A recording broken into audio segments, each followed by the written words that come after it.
What's up, you beautiful people? My name is Mad Dubz, and today we'll be doing a little breakdown slash walkthrough of some of the parts of Resonator, which is one of the songs that recently came out on my EP called the Wacky EP on Halcyon. Make sure you go check it out. The first thing we should go over is the main synth of the song. So this is what all the synths sound like.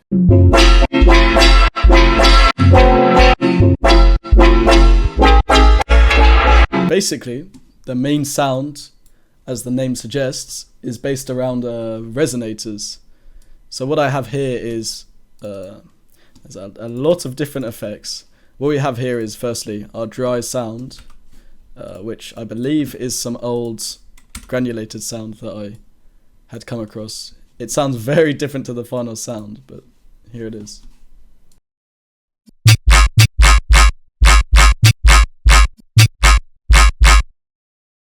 Yeah, extremely different. It's almost weird to hear. And start off with, I was kind of just messing around with some filters to get this kind of sound.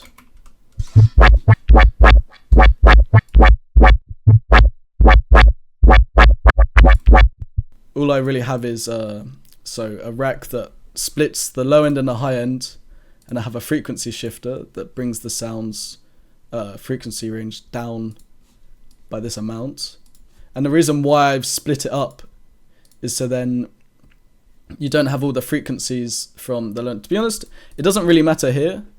If you were to frequency shift it up, it would be good, because then you don't have all the low frequencies from the sub then coming through and being all there. For example, if I was to do it here, the sub frequencies would go up into the higher range and it would become super messy sounding.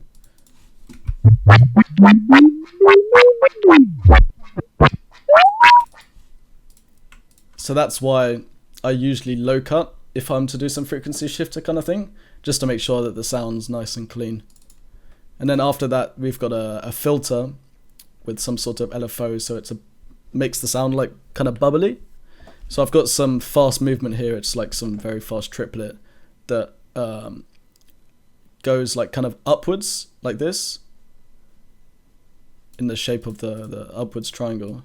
And that kind of just makes it sound a bit more like wobbly. And then here I believe I did another frequency shifter where I just went down another minus 200.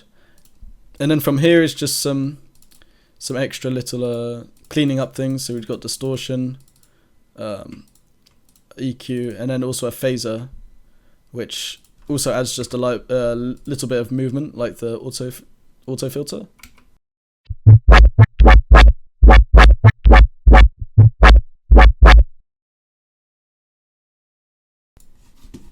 And then after this, I did some weird grain delay to the sound to sort of just like mess with the texture of the sound a lot.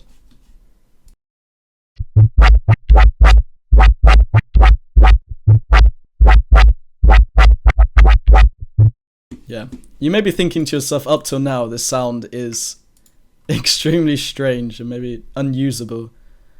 But for some reason, the Resonator loves this kind of sound. I'm not quite sure why.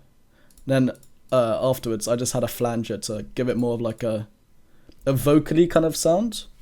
It's something I love to do with all my basses, is I put a flanger on it because it makes it sound like a lot more wide and a lot more like textured.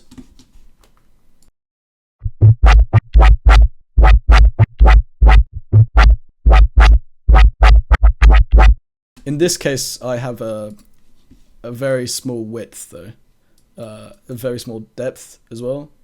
So it's just 15%. Here I'm using the Melda flanger. I found that I've always got really nice results whilst using this, and I pretty much use just the default settings, just with the sync turned on and a tiny adjustment to the range. So now we're on to the main part of the sound. So this is where the resonators come into play.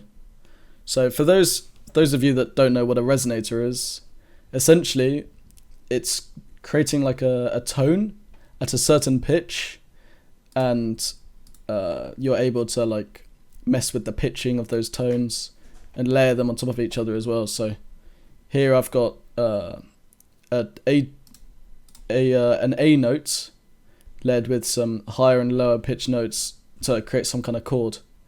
I have like a decay and a color on the decay, which I'm automating, so it sort of has like a long, satisfying kind of fake out, which I turn down in the main bit because then it allows a lot more space for other elements in the track. This is what it sounds like with a resonator.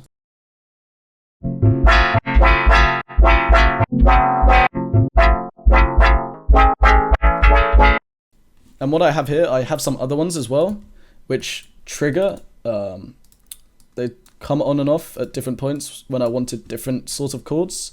You could say that I could have automated this main chord to change to those chords, but I found whilst working with this, it was just much easier just to change the automations and trigger new ones. So basically this resonator is playing an F2 note at this point. So here I've got the main root note, the F2, which is what this is playing here, your F2. And then all of these are your different notes. So you've got your other notes that the resonator produces. So it acts like a chord. So here we've got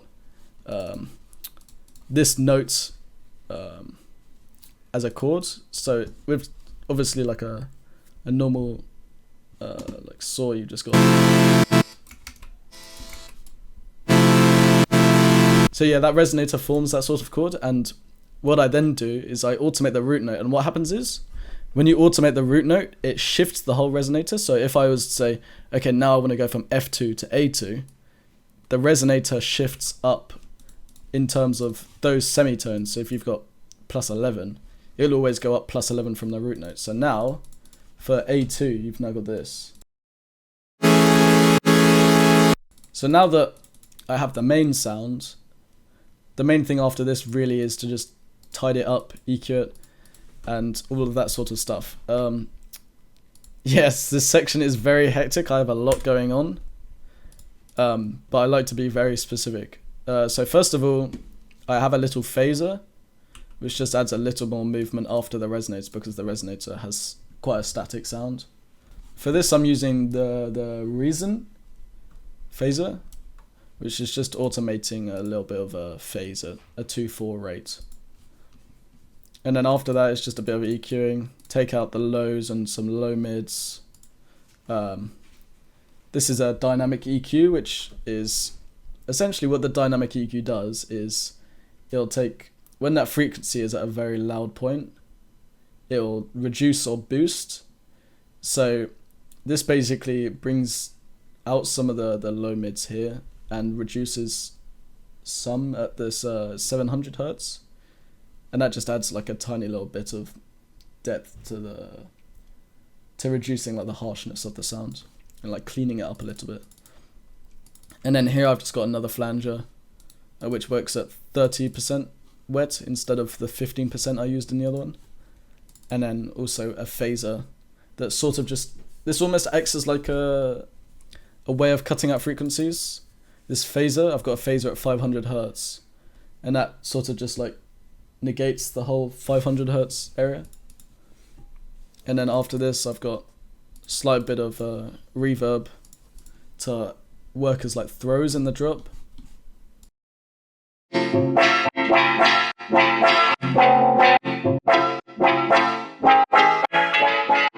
To finish this sound, I just distorted it, some little width automation with the utility. I've got your reverb. This just acts as like more throws. So I've already got the throws from the plate, and then I've also got the throws from this. That just creates a lot more room and depth for the track. And then afterwards I have a drums full parallel glue compressor. This is just to compress the sound. Not sure why I'm using the drums preset, but I guess in this case it worked quite nicely. After this, I've just got even more stereo width adjustments with utility, and to end the sound is just cutting out the low end on the sides. So this means that the low end is only mono, and then after this just clipping it, clipping, limiting, all that sort of stuff to make sure it doesn't peak.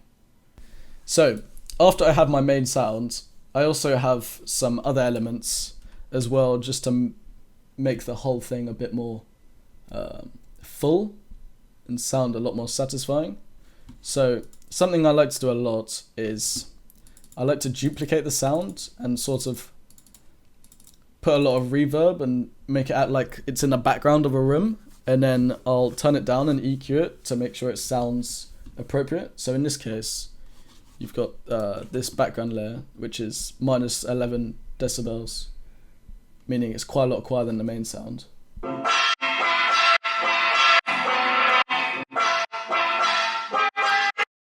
So that's just playing like high end and like high mid sort of stuff, just to add a bit more like crispiness to the stereo end of the synth. This is just a completely mono version, which I EQ'd to fill up the mono space of the track. Some could argue that it would have been better to just EQ it all on one single track, but I found that doing this, I get a lot more customization with how I could like fill up the back end of the sound.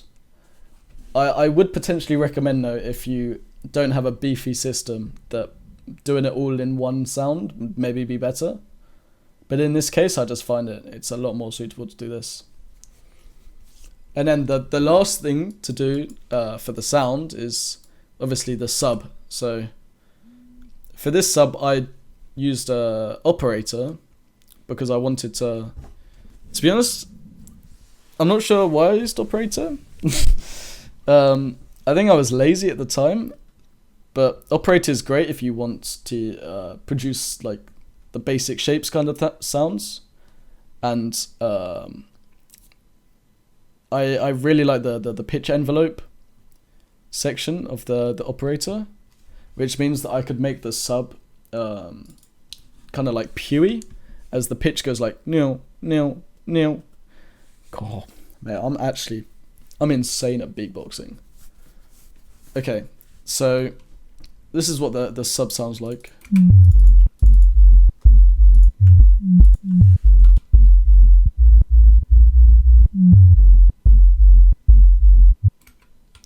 So yeah, it's quite a thick sub, but I do very thick subs, as I find that having a sub that has like some nice harmonics to it can really fill up the sound, and it adds a lot more space to the lower part of your track and makes it sound a lot more warm. So the first thing I did to this sub really was I put a pan on it, as I wanted the sub to be stereo in these first two hits. See, stereo subs is something that people always joke about. Oh, don't do this, don't do that, stereo subs, awful. So I was like, you know what? Yeah, shut up. And then I made this, meaning that on these two hits, the sub pans left and right.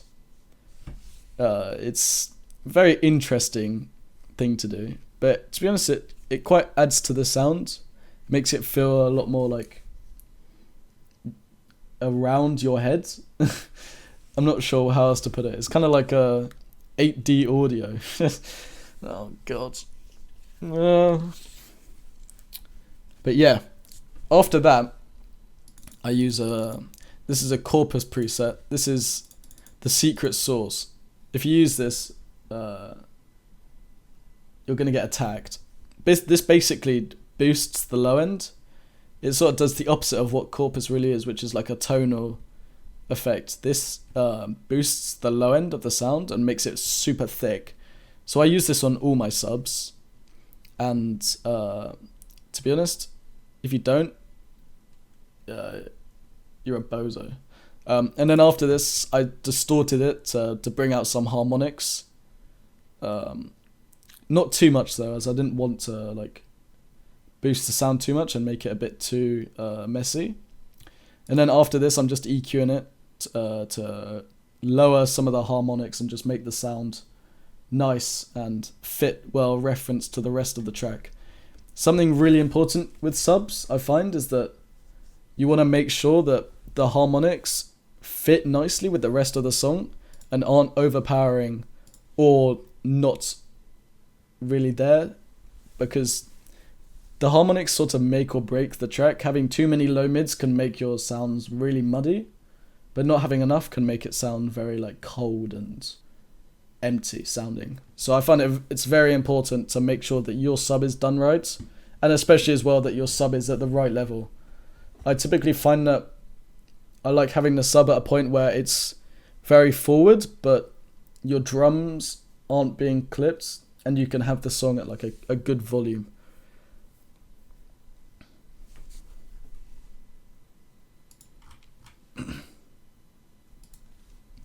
So yeah, that's how I made the main sound behind Resonator. It's a very strange sound, and I think without the Resonator, it would not work at all. The Resonator definitely carries the sound, hence the name of the song.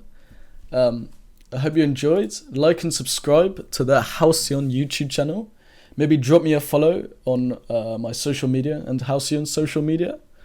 If you enjoyed this, maybe check out my new EP out on Halcyon. Yeah, thank you for watching. Goodbye.